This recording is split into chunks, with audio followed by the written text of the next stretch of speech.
Hey everybody, have you ever thought about taking an online art class but had no idea what to expect? In this demo, I'll show you the type of things that you'll learn in all of my online classes. Let's watch.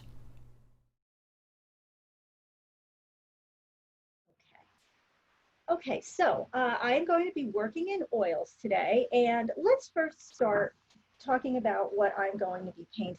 Okay, so this is a nice, simple landscape that I'm going to create in oils. It's of a nice place in New Jersey called Batstow Village, and there's a water feature, and there's nice pathways to walk on, an old uh, village from the 1800s. So it's a really interesting place. And so I've taken a lot of photographs there. I would love to go and paint there on location sometime. I love painting outdoors. And so that's what I've chosen to work with today. I love this because it's got nice 1 point perspective. It really, really draws us in. So this is what I'm going to be working from. Okay, and I think of my reference photo not as something to be copied, but as a starting point for my painting. Okay, I'm going to make something brand new that was inspired by this. Okay, so I'm going to set that over to the side, and I'm just going to pull my canvas into view. Now, this is the canvas that I'm going to be working on, and you can see that I've toned it with some paint that's sort of a nice warm reddish orange tone. And the reason for that is because there are so many blues and greens in my subject that I want to have a counterbalance of some nice warmth. Orange and reds are the opposite of blues and greens on the color wheel. So by putting in those complementary warm tones, I'm going to give the painting more depth, more color harmony, more interest. Okay, so that's the whole reason for toning your canvas. You can also, if you want to go with a more neutral color, you could use a yellow ochre. You could use a grayish tone, a bluish tone. There really is no wrong way to do it, but it's always best to start on a canvas that has a middle value on it. That way, as soon as you start putting your color on, you'll be able to see your lightest values, your darkest values much better by working on a middle ground toned canvas. Okay, so the next thing that I always like to do, and by the way, this demo that I'm doing today is exactly like the type of thing that I would be doing in a class. Okay, the next thing that I usually do is I start to talk about the palette that I'm going to use. And I'm going to just move this to the side for a second while I go through this.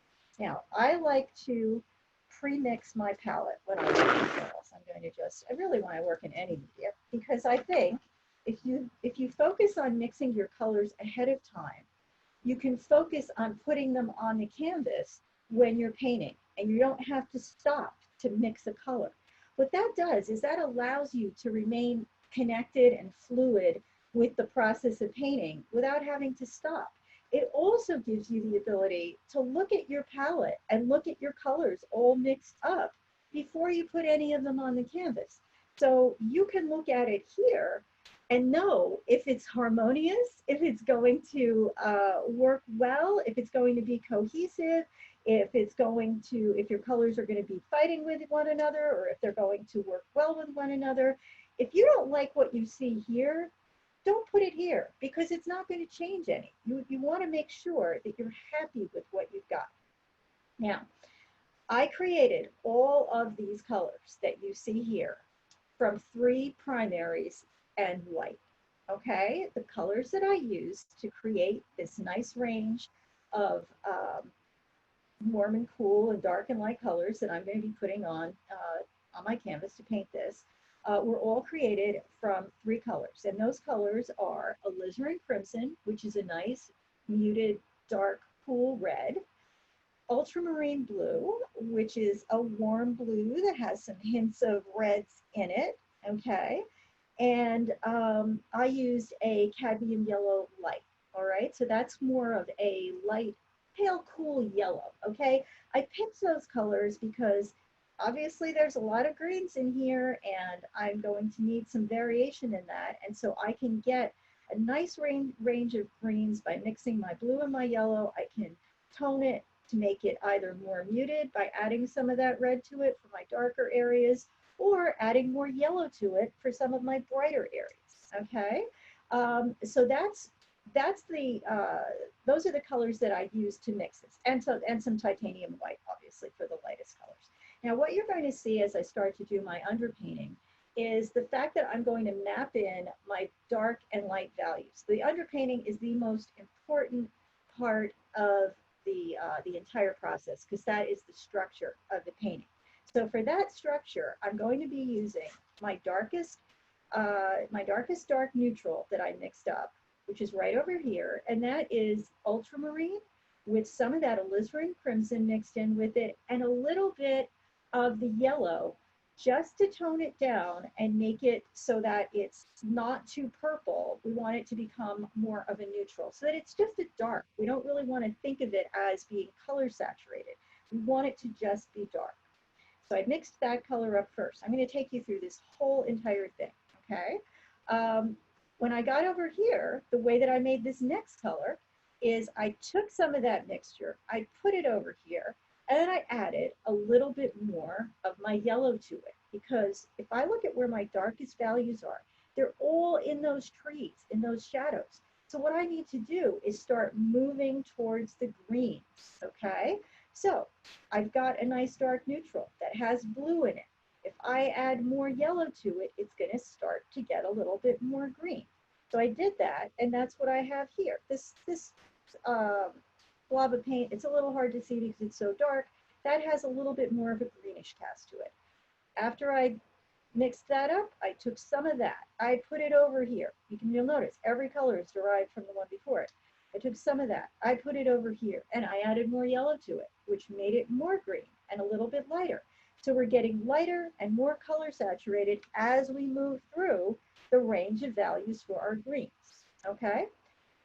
You know what I did next. I took some of this, I put it over here, and I added a little bit more yellow to it, okay? And so now we start to get even lighter and brighter for some of these other greens that have a little bit more light catching them. Did the same thing. I took some of this, I put it over here, and I added a little more yellow to it, and then that made my lightest and brightest greens, okay? I also wanted to get some greens that were a little bit on the cooler side. So I'm going to just scoot over here for a bit so I can stay within the greens. I took a little bit of that last one that I made. I took some of that over here. I put a little more blue in it, and I put some white into it. And what that did was that gave me sort of a grayish blue-green that I can use in a few places just to give us a little more variety. The key to working with greens, and I hear this so often from people, oh, greens are so difficult to work with. I can't work with greens. It's so hard.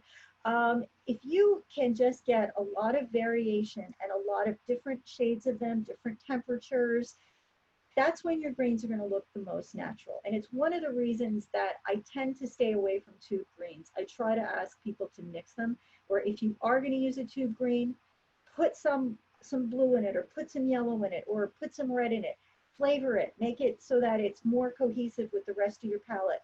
Don't just take the green out of the tube and throw it on the canvas. Okay, that's not going to work. That's going to make it flat. Okay, so we've got our greens covered. I'm going to come back to the orange.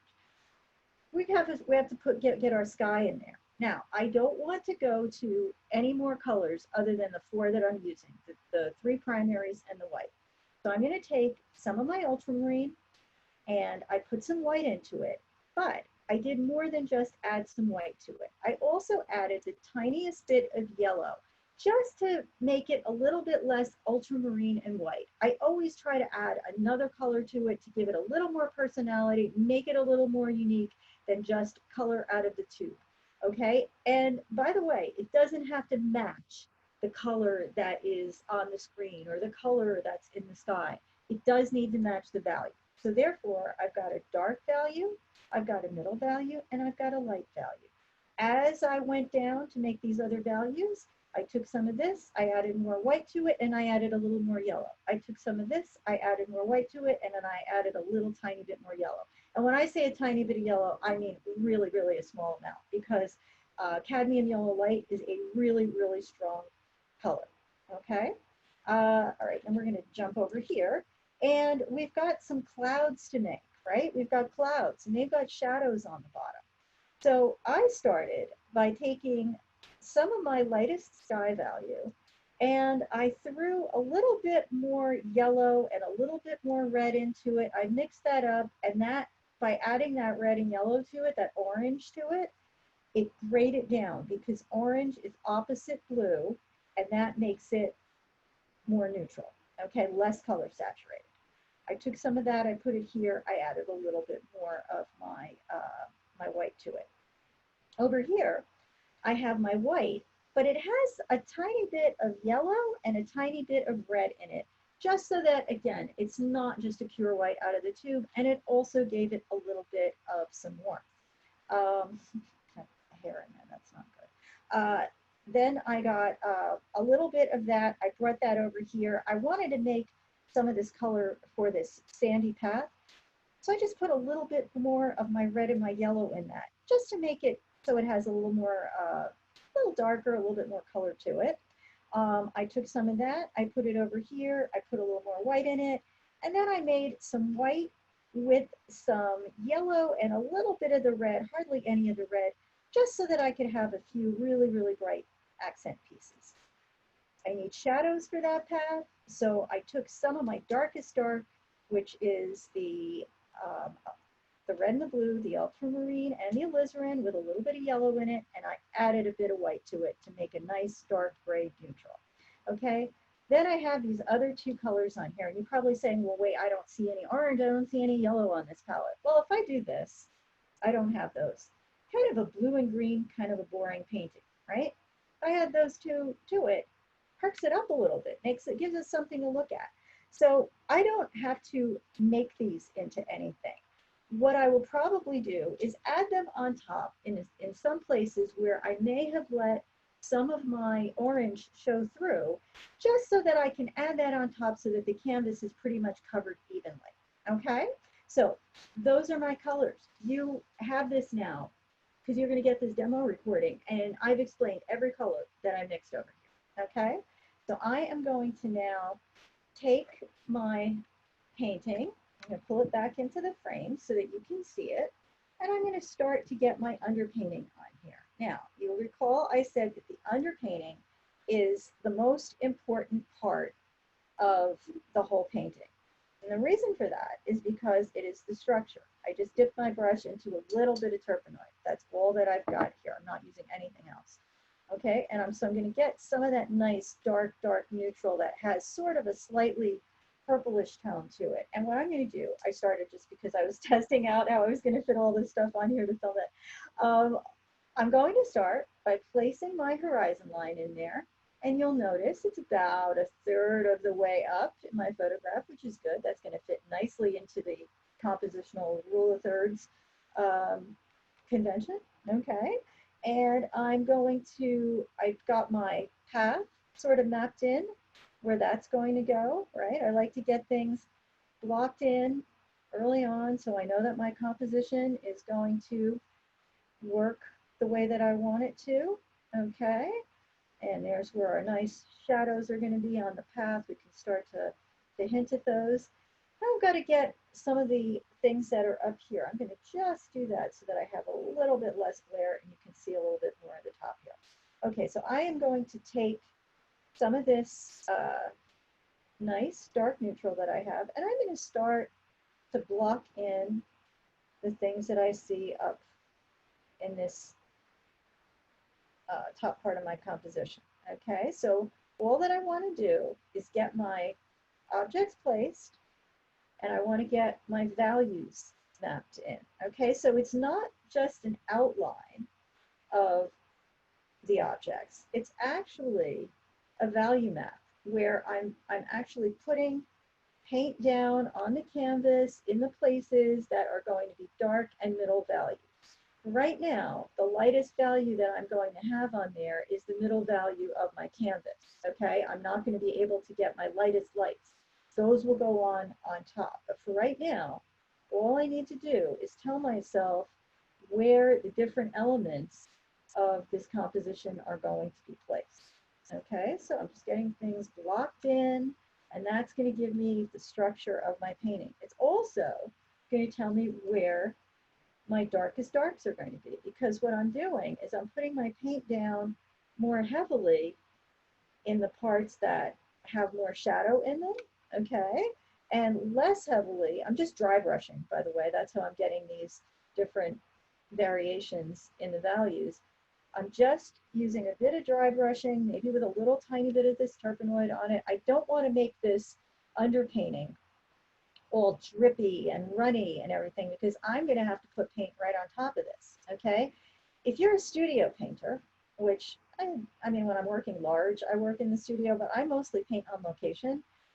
You have to get used to, if you're painting on location, being able to pile wet paint on top of wet paint. And so you kind of have to start out with a nice thin layer and then get thicker as you go. Okay, so that's what I'm doing now, is I'm putting down a layer of paint, but the paint that I put on top of it is going to be thicker and more opaque. Okay, so there's that second tree that we have in there, and then we get nice and dark, all in this area that's right above the water line there. That gets really, really nice and dark, and we'll start to hint at where the trees get further up into the sky. We want to have nice variation in what's uh, in that line of them that goes across. We don't want to make them all the same height. Some of them can kind of go in and out. And then as we get lower towards that horizon line where we've got shadows, we're going to put those in. Okay? And we can leave a little bit of canvas showing to suggest that, oh yeah, that's going to be a lighter bit in there. Okay, so it's just like if you work in watercolor and you save your whites, you can save a little bit of your canvas. And then below this, this is where things will start to get interesting, because we've got some nice water reflections there. So right here, we have that big, big spot of dark values on the shoreline. We're going to echo that in the water. Okay, so we're going to just add some of those nice dark ripples sort of on the water. Notice I'm not going like this. I'm not making little waves. I'm dragging my brush back and forth to make these nice, calm sort of suggestions of surface tension on that water. And these can get a little more pronounced as we get a little closer to the shoreline, and there's going to be a little bit of some of that grass that sort of peeps up into there. But there we go. So we already are starting to get that hint that there's water there. Okay, I'm start to put some of my shadows on this path area over here. Okay, that's a nice important aspect to this, is those getting those shadows that move across the path. That just sort of gives us this nice zigzaggy flow that keeps you engaged. You want to always, always have a lot of motion and a lot of movement in your composition. That's what keeps your viewer engaged with the subject. Okay, so always try to remember that. Here we get nice and dark. When you're blocking things in, try not to think about what you're painting. Okay, don't give it a name. Just look at the abstract shapes, block them in, and it will, the image will create itself from those shapes. Okay, because what happens is if you try to paint what you think a shoreline looks like or what you think a tree looks like, odds are it's not going to look like what the tree that you're painting actually looks like. But if you instead focus on shapes, on forms, and on values, and just block things in the size you want them, in the position you want them, in the proportion to one another that you see, the elements are all going to sort of create themselves, which is really, really kind of cool. All right, so we get a little bit of some of that suggestion of that grass in there. Okay, and we're going to have some clouds. So we're going to just put a little suggestion of what the sky is going to look like. So where I've got blue sky rather than clouds, I'm just going to throw a teeny tiny bit, and I've got a painting rag here. That's always a good thing to have handy. I just want to throw a hint of some of this darker value in the sky just to remind me where some of those clouds are going to go. Okay, so I sort of painted around them, right? And then we can lay in a bit of this up in the top. Okay, there we go. So this is pretty much what my underpainting is going to look like. Okay, so there's, and I'm going to just adjust that so you can see it a little bit better. There's the structure of my painting. Okay, I know where all my darkest values are going to go. I know where my different parts of the composition are going to be. I know this is my water. I know this is my trees. I know this is my skies. My path is over here. So I've got a nice map to tell me where things need to go. And I've already got my colors mixed up, so I can just start putting things on my canvas. Now, whenever you work in oils, or acrylics, or pastel, even to a degree in watercolor, I know there's people that would disagree with me on this, but it does work. I prefer to work from dark to light, and that is absolutely the proper traditional way to work in oils. For watercolor, it's a little unconventional, but it does work. So I've got my darks mapped in here. Now I'm going to start to go to color, and you'll see what I did was I just wiped my brush off, okay? You don't have to dip it in your turpenoid all the time. Just wipe it off to make sure that it's clean. And I don't remember if I showed you this or not, but this is my little gouache sketch, a little gouache study that I did. Gouache is opaque watercolor, and I did this on black paper. This will give you an idea of what this painting is going to end up looking like. Okay, so it's very, very loose, very, very expressive, nice, big shapes. That's what I like to focus on, are the big shapes. So I'm going to go into, I'm going to start, go right down the line here with these greens. There's a lot of greens in this painting. And I'm going to start adding the darkest green value that I have onto my canvas. Okay, I always want to start with my darkest areas first.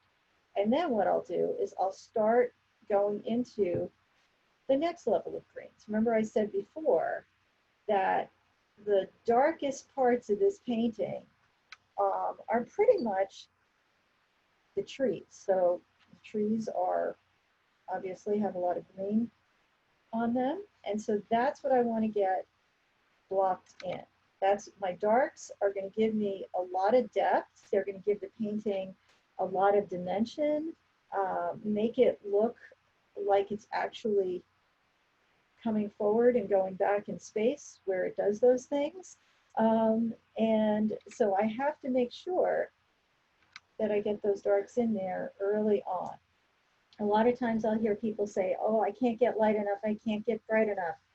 And typically that, if your colors don't look light enough or bright enough, it's typically because you don't have enough contrast with your darks.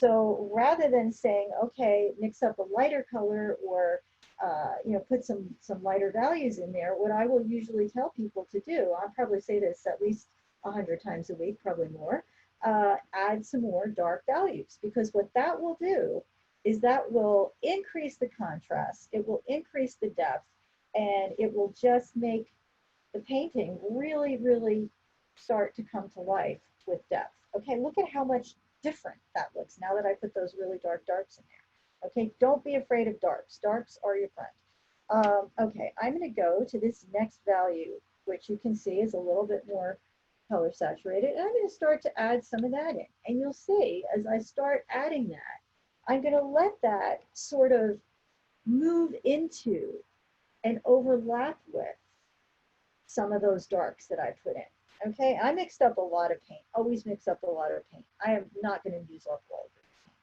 By the way, oil paints last. You can keep them for a couple days. You can probably keep them for almost a week if you keep them covered. Some people put them in the freezer. I don't do that, but I've known people that do that because I usually mix up just about the right amount. But if you do mix up more than you actually need, like I've done in this case, you can use them for something else. As I said, they last for a few days, and you're always better off mixing up more rather than less, because this way you're sure to have enough of the color.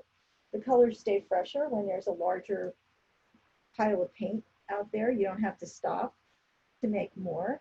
It isn't so much that you have to make the exact color if you're going to have to make more. It's just a matter of not having to stop and being able to keep that continuity and that flow of your painting. Okay, now we're going to start to see stuff because I'm getting into the next level of, uh, of values. Okay, so now we're going to start to see some actual green on these trees. Okay, I wasn't making it up. I really am going to use green on these trees.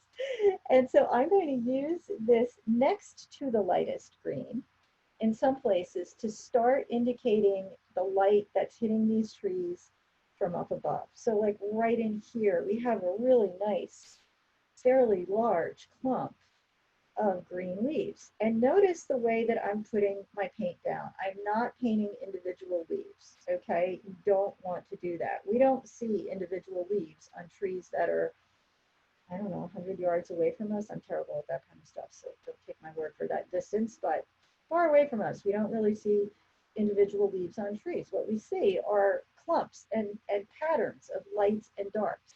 So if you're a person who has a tendency to want to paint each leaf, try to get away from that. Try to start seeing larger shapes and blocking in those larger shapes to make the overall shape of what you're painting rather than the individual leaf, especially on things that are far away off in the distance, right? It won't look natural. It'll just bring things forward if there's too much detail on it. Okay, so I'm putting in a little bit more of some of these.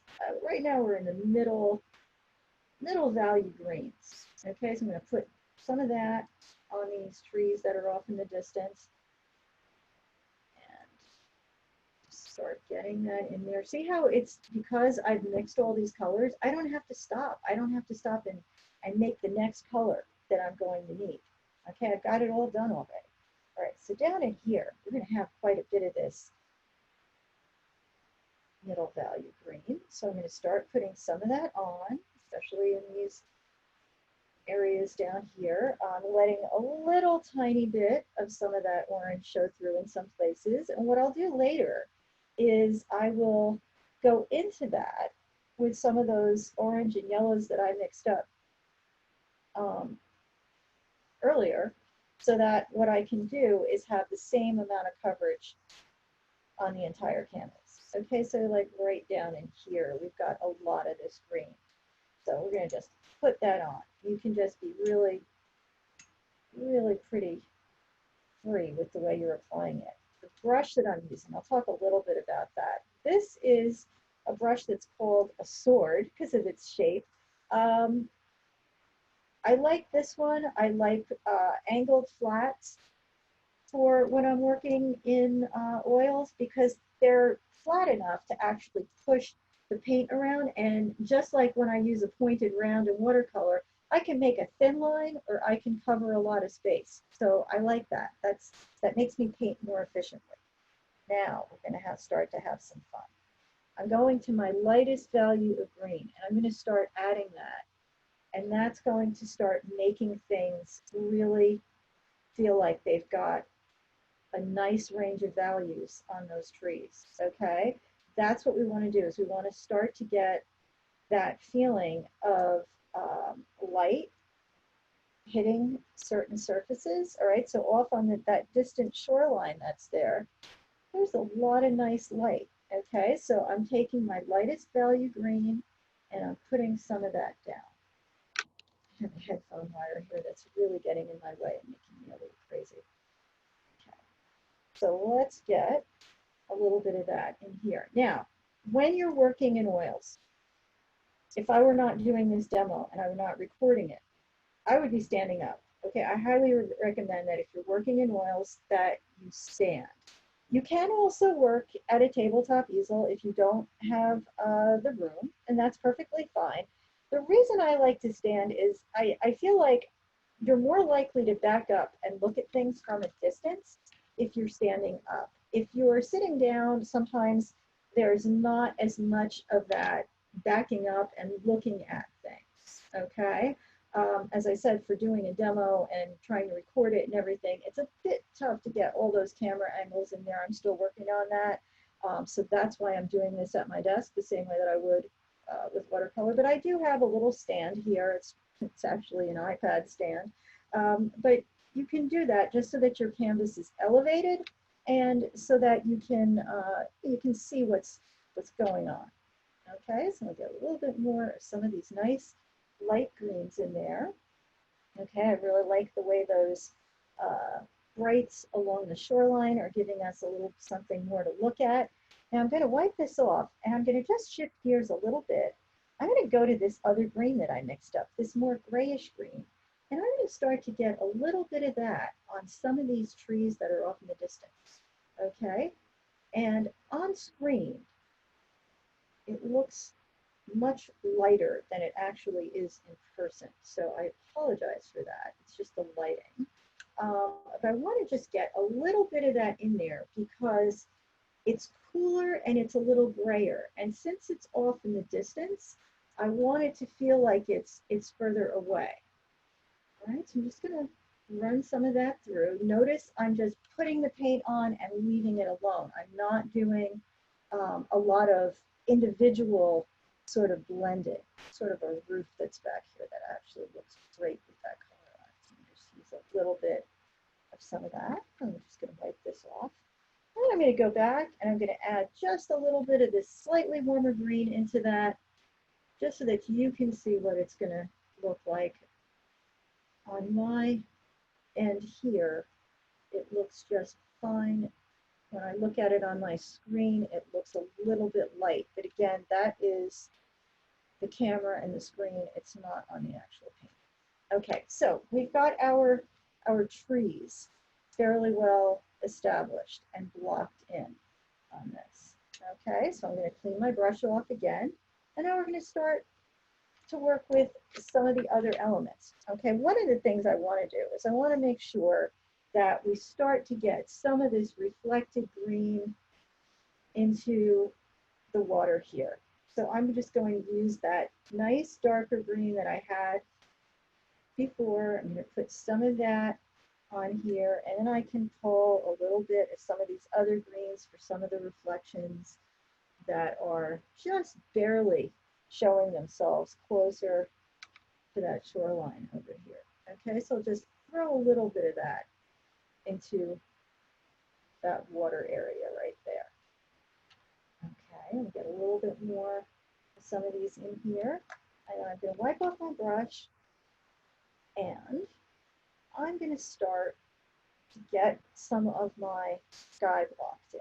And I just want to make sure that this brush is clean enough so that I don't get any greens popping into my sky. And I'm going to start off up at the top, and I'm going to start with a nice darker tone, which I realize you can't see right up there. So I'll just pull this in. I want to get that all blocked in just so that I can have some nice contrast with all those trees that I put in there. Okay, if I cover up any area that's going to have clouds in it, that is not a big deal. With oils, as you may or may not know, you can put, because they're opaque, you can always put your lights on top of your darks. Now, because this canvas is toned with that orange, it's wonderful because it's calming some of that blue down, so it's not so strikingly sky blue. Okay, and I'm going to just take some of that, and I'm going to start migrating it down so that it gets a little bit lighter as we get closer to that horizon.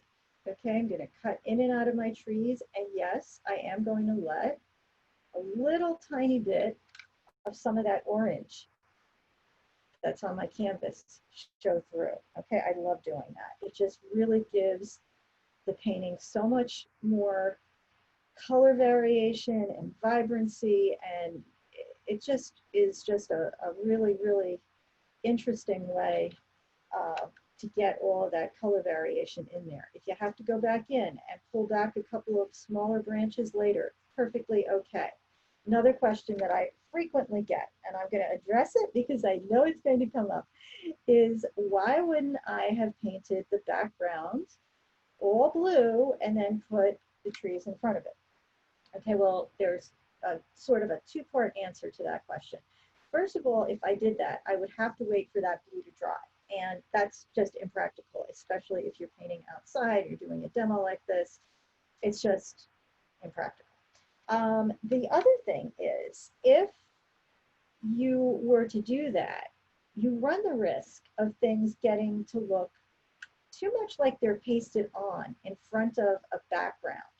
When I put the sky in sort of simultaneously with the trees, the way that I am in this case, what happens is I get a much more cohesive, integrated, an integrated look with the whole thing. Okay, so you can see how those trees are sort of starting to just become part of that sky and part of this whole composition. It just helps it to hold together that much better. And when you go into these more interior areas here, you can just use that blue to carve out some of those shapes that we see in there. And as I said before, always go back, cut in a few more branches or anything that you need to. I can show you that right now, as a matter of fact.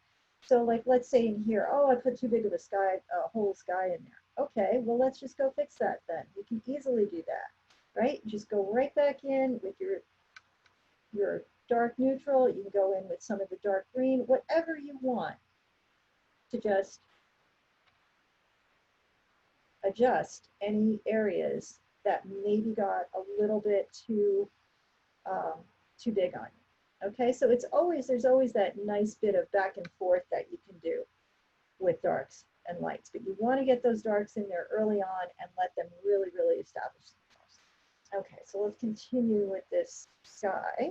All right, so I'm going to go back to my nice darkest blue that I mixed up over here and really let that sort of settle in. You can see as I started to go lower down the canvas, I just got a little bit lighter.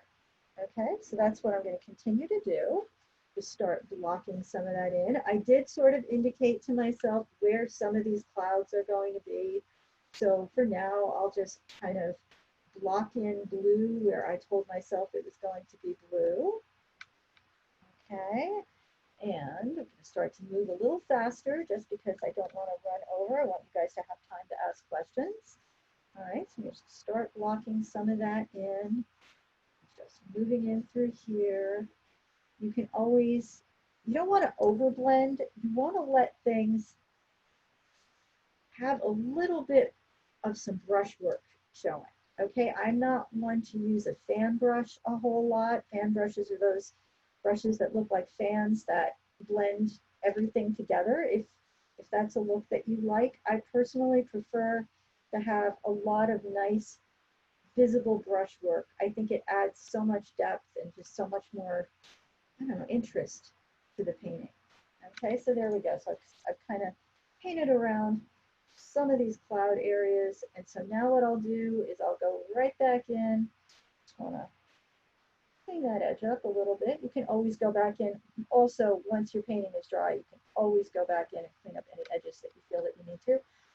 What I want to do is now I want to get some clouds established. So I'm going to take my shadow tone that I mixed up for the clouds. And on the bottom of the clouds, that's where your shadows are typically going to be. And if you look at your image, you'll see that that's where they are in this one. I'm going to just put some of this nice sort of bluish gray tone that I mixed up previously on the bottom of where I'm going to be putting my clouds. I'm going to just brush that in and let that sit right next to some of the blues. Okay, I'm letting a little bit of some of that orange show through because the orange, not only is it an interesting color, but it's also going to gray down and neutralize that blue a bit. Okay, and then now that I have my grayish tones blocked in, block in a little bit of it over here as well, because I can definitely see some of that there. What I'll do is I will take a little bit of that nice bright white that I mixed up. Okay, this is that bright warm white. A lot of it on my brush right now.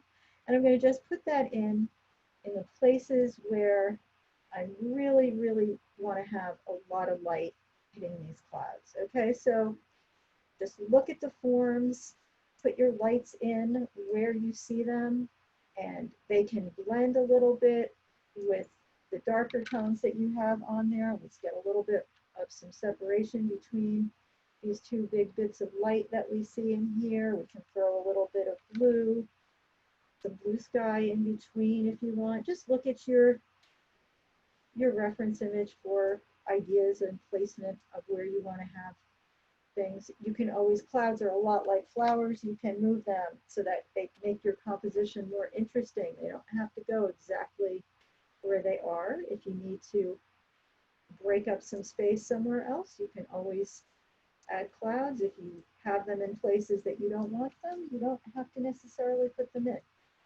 Okay, we'll just get a little bit of light up in here, up at the top. Your lightest lights on a cloud, think about it, are always going to be in those upper areas because they're getting lit by the sun, which is all the way up there in the sky, and that's what's going to make them that nice puffy look to them. Okay, we got a little bit of them over here. Just want to wipe my brush off. It's always important. Everybody always says you never clean your brush, you use the same brush. Wipe it off. If you wipe it off, it will stay clean and your colors will stay nice.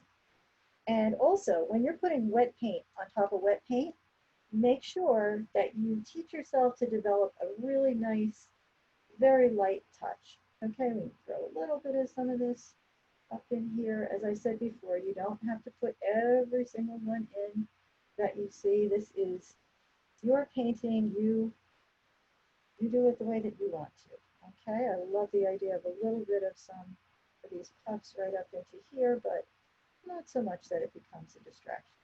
And not so much up there. Let's get rid of that. There we go. Okay, I like that better. Okay, so I've got my trees and I've got my sky blocked in. All right, so now I've just got to do my path and the water. And by the way, I'm moving very, very quickly because I need to get this done because I know that you guys are going to have some questions for me and everything. So if I were doing this outside on location, I would say something like this would probably take me about an hour, maybe 90 minutes to do.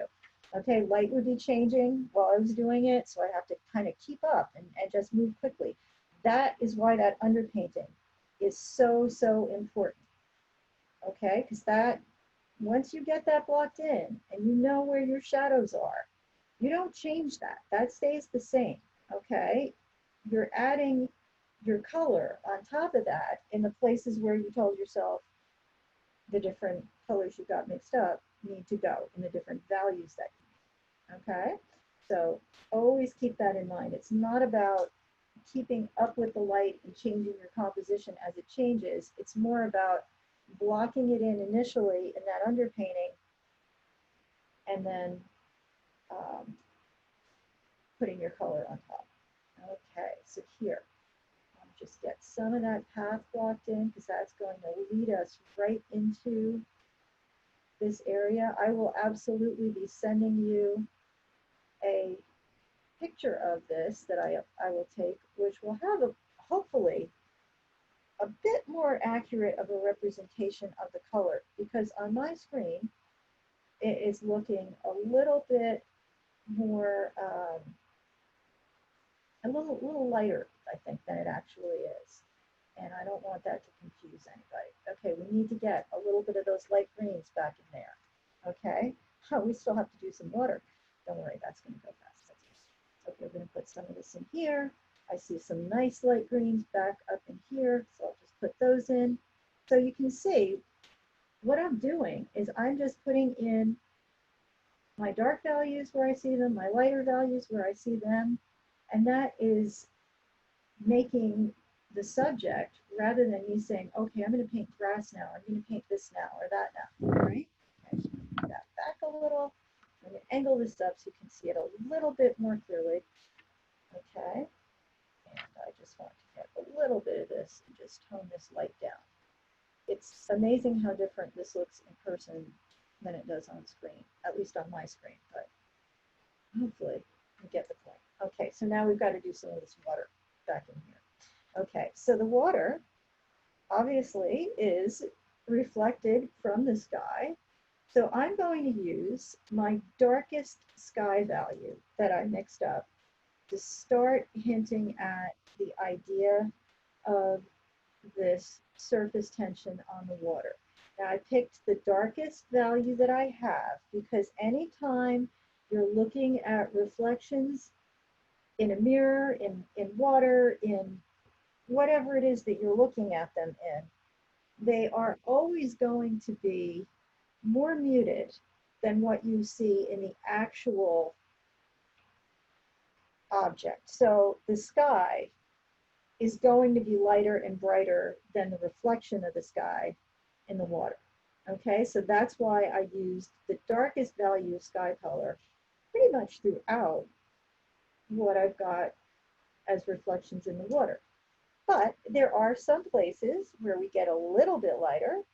And so I'm going to go over to some of these grays, these cloud grays that I had mixed up, and I'm going to throw a little bit of that on.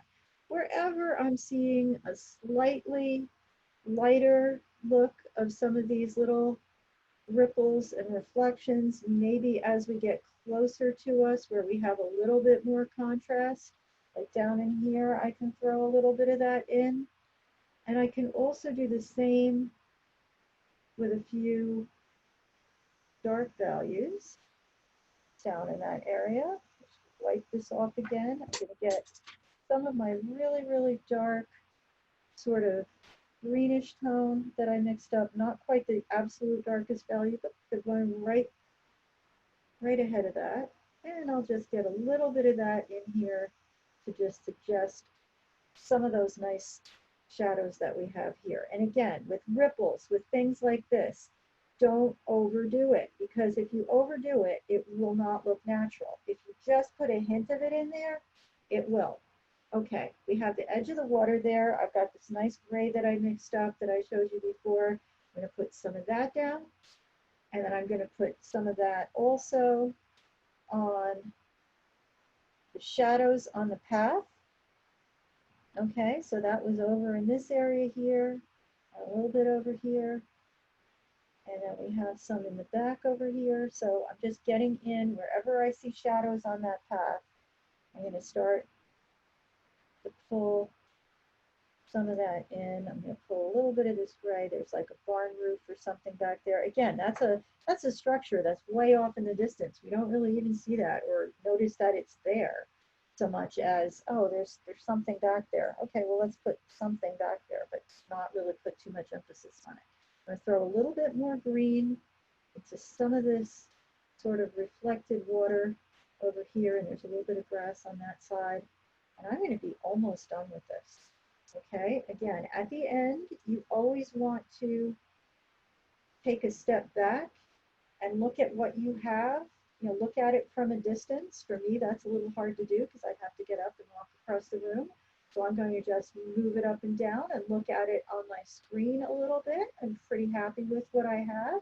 The last thing that I do want to do is I would like to get just a bit of some of those unexpected colors. Oh, I just stuck my hand in the wrong thing. Oh, yuck. Okay. I'm going to get a few of those unexpected colors, those oranges and yellows that I mixed up. And I'm just going to put a little bit of that in a few different places just for some variety and some interest, right? It can be a little bit off in the distance. I'm going to get a little bit of that yellow. It's a really nice, interesting sort of a color. Throw a little bit of that maybe on the distance in this shoreline. It can have a little bit of it in as a suggestion maybe of some yellow tones in this grassy area up here, just so that we don't have a completely blue and green painting. Okay, you want to have that nice variation in it. If you are familiar with my work, you'll know that I like to be very expressive.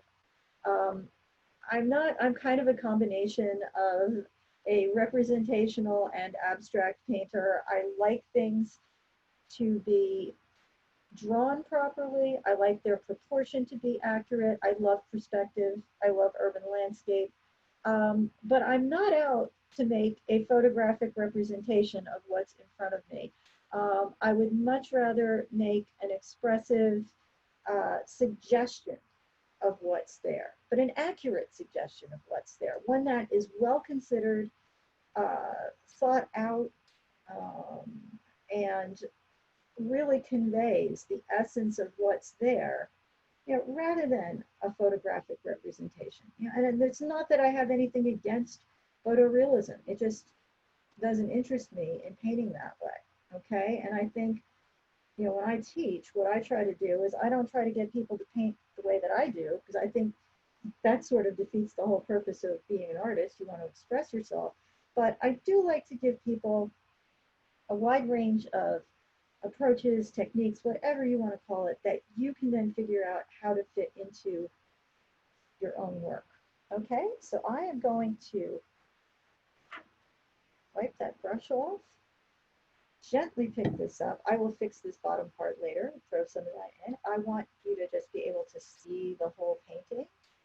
Interesting how, depending on how I hold it, the color changes on it, not due to any lighting, but just something in the technology. I'm not really sure why it does that. But you can see we've got a landscape that I think captures the essence of what our reference was. I hope you enjoyed the demo. I do a demo just like this in every class. And what's even better is I record it and share it with the group afterwards so that you can watch as many times as you want whenever it's convenient. If this sounds like something that would be of interest to you, head over to my website, cooloff.com, to see all the classes that I have lined up. I can promise you two things. If you take a class with me, you'll learn a lot and you'll have lots of fun.